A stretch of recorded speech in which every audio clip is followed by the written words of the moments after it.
اور وہ کہتا ہے کہ انسانوں میں سب سے بڑا جذبہ، سب سے بڑا موٹیو جنسی ہے۔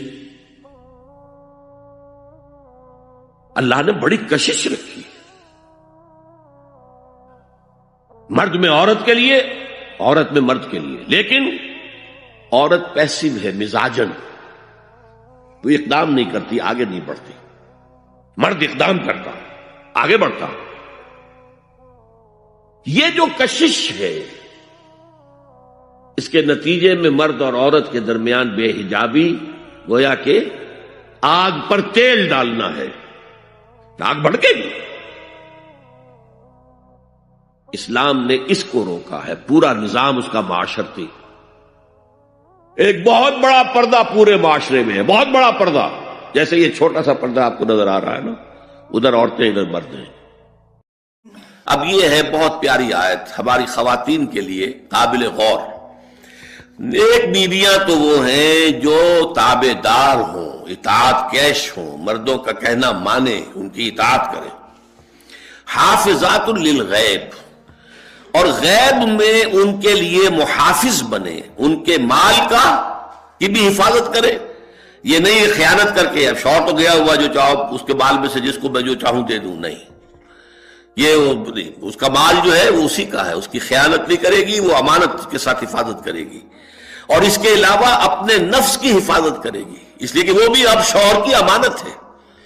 اب اس کا جو بھی جنسی معاملہ ہے وہ اس کے اپنے اختیار میں نہیں رہا، اس کو مل کے بزا کہتے ہیں ہماری فقہ کے اندر، کہ در حقیقت اس کا اختیار کامل اب شوہر کے ہاتھ میں آ چکا ہے، اس کے جنسی اعضاء جو ہے وہ شوہر کے کنٹرول میں ہے، مل کے بزا، ملکیت گویا کہ اس کی ہے، لہذا اس میں کوئی خیانت اگر وہ کر رہی ہے تو وہ بھی اس کے خلاف ہو جائے گا معاملہ۔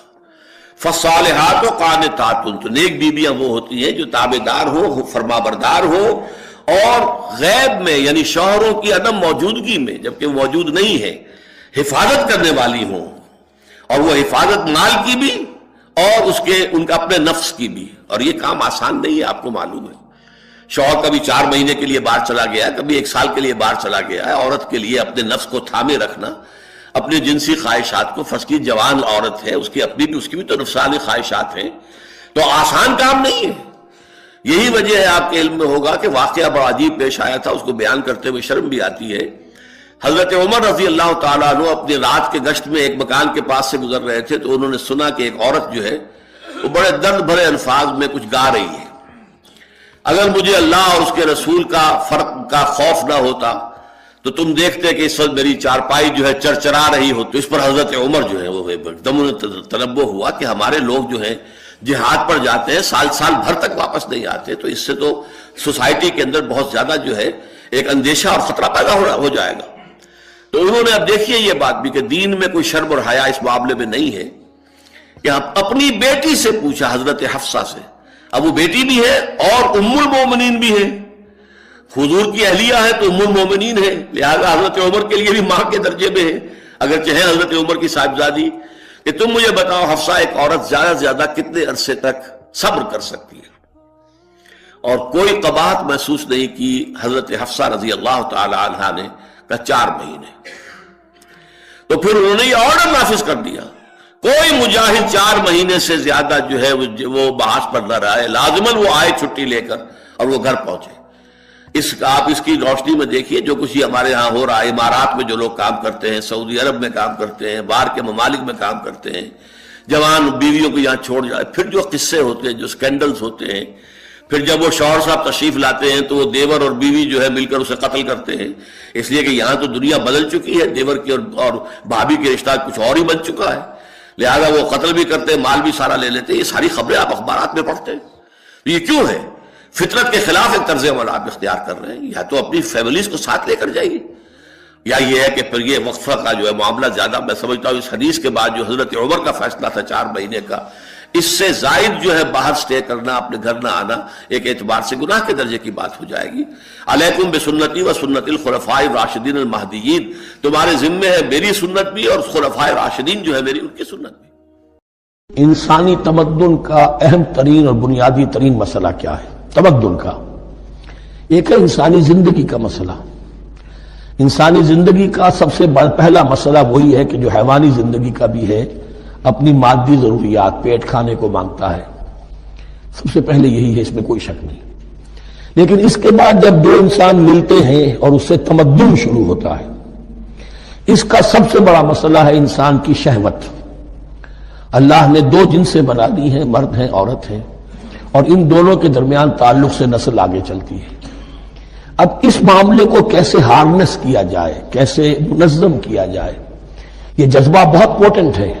جو فرائڈ نے کہا ہے، بس وہ یوں سمجھیے کہ ذرا زیادہ مرچ مسالہ لگا دیا، ورنہ اس میں کوئی شک نہیں کہ یہ بہت ہی پوٹنٹ جذبہ ہے انسان کا۔ انسٹنکٹ جو ہے، سیکس کا انسٹنکٹ، وہ بہت مضبوط ہے، بہت قوی ہے۔ لیکن جو شے جتنی قوی ہو اتنا ہی اسے پھر، جو گھوڑا جتنا منہ ہو اتنا ہی اس کو لگام دینا جو ہے وہ آسان نہیں ہوتا، اس کے لیے پھر مشقت کرنی پڑتی ہے۔ تو اب اگر تو اس سیکس کو اوپن کر دیا جاتا، کھلا سیکس، فری سیکس، آج کل یہ لفظ استعمال ہوتا ہے، فری سیکس، کیوس ہوتا، تمدن میں فساد ہو جاتا۔ اس کے لیے شادی کا معاملہ کہ ایک عورت کا ایک مرد کے ساتھ رشتہ رہے، سب کو معلوم ہو کہ یہ اس کی بیوی ہے، یہ اس کا شوہر ہے، تاکہ اس طریقے سے نسب کا معاملہ بھی چلے اور ایک خاندانی ادارہ وجود میں آئے۔ ورنہ تو خاندانی ادارہ بس کیسے وجود میں آئے گا؟ فری سیکس میں تو خاندانی ادارہ وجود میں آ ہی نہیں سکتا۔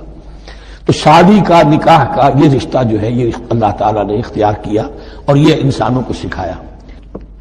اور آج کی دنیا میں تو جو یہ مرد و عورت کی مساوات کا سلسلہ ہے، یہ شیطان کا سب سے بڑا فلسفہ اور معاشرے میں فساد اور گندگی پیدا کرنے کا اس کا سب سے بڑا ہتھیار ہے۔ اور اب جو کچھ نہیں صحیح اقدار ہماری ایشیا کے ممالک جو ہیں، زیادہ تر مسلمان ممالک ہیں، ان میں خاندانی نظام کی جو بچی کھچی شکل رہ گئی ہے، اس کو برباد کرنے کے لیے یہ قاہرہ کانفرنس اور بیجنگ کانفرنس، اس ایشیا کا گھیراؤ دونوں طرف سے، مشرق سے اور مغرب سے، کہ عورت کو آزاد کرو، عورت کو اٹھاؤ، ایمینسیپیشن کے نام پر، آزادی کے نام پر، اور مردوں عورت کی مساوات کے نام پر، تاکہ خاندانی نظام ٹوٹ کر رہ جائے، جیسے کہ ان کے ہاں ٹوٹ چکا ہے۔ خاندانی نظام نے، یہ کلنٹن صاحب نے کہا تھا اپنے سال 9 کے میسج میں کہ انقریب ہماری قوم، امریکن نیشن، بہت جلد اس کی اکثریت حرامزادوں پر مشتمل ہوگی، born out of wedlock, وہ کسی شادی کے نکاح کے نتیجے میں کوئی وجود میں نہیں آئے ہیں، زنا کے نتیجے میں وجود آئی بھی قوم ہوگی۔ ون پیرنٹ فیملی رہ گئی ہے، ماں ہی باپ ہے اور وہی ماں ہے، اور وہ دونوں وہ جانتے ہی نہیں۔ اب وہاں بڑی ایک مہم اٹھ رہی ہے کہ ہر انسان کا حق ہے جیسے معلوم ہو کہ میرا باپ کون ہے۔ وہاں تو بہت سے لوگ پتہ ہی باپ کون ہے میرا، کیا پتہ۔ یہ تباہی ہے جو اس معاشرے پر آ چکی ہے، اور ہمارے ہاں بھی لوگ اسی معاشرے کی نقالی پر چلنے کریں۔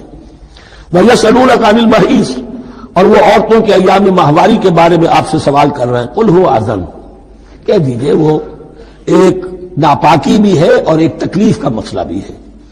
فَاعْتَزِلُوا النِّسَاءَ فِي الْمَحِيضِ، تو حیض کی حالت میں اگر تمہاری بیویاں ہوں تو ان سے علیحدہ رہو، مقاربت نہ کرو۔ وَلَا تَقْرَبُوهُنَّ حَتَّى يَطْهُرْنَ، اور ان سے مقاربت نہ کرو یہاں تک کہ وہ پاک ہو جائیں۔ فَإِذَا تَطَهَّرْنَ، اور جب وہ خوب پاک ہو جائیں، فَأْتُوهُنَّ مِنْ حَيْثُ أَمَرَكُمُ اللَّهُ، تو اب ان کی طرف جاؤ، جو بھی تمہیں تعلق قائم کرنا ہے کرو، جہاں سے کہ تمہارے رب نے تمہیں حکم دیا، اللہ نے حکم دیا ہے۔ یہ اللہ کا حکم کیا ہے؟ یہ ہے امر طبیعی، ہر انسان جانتا ہے، ہر حیوان کو معلوم ہے، وہ طبیعی شے ہے۔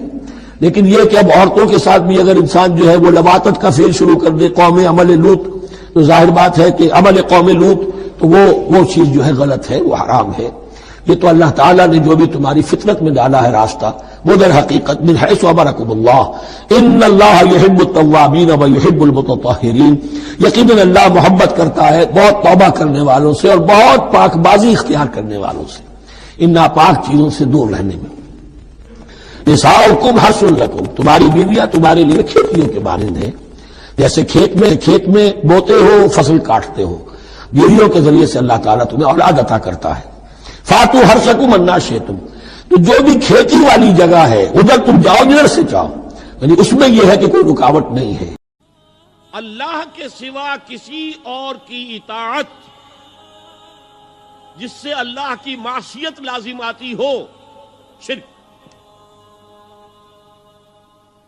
لا طاعت لمخلوق فی معصیت الخالق، مخلوق میں سے کسی کی اطاعت نہیں ہوگی یہ اس معاملے میں جس میں خالق کی معصیت لازم آ رہی۔ ہاں، خالق کے احکام کے اندر اندر والدین کا حکم بھی مانو، اطاعت کرو،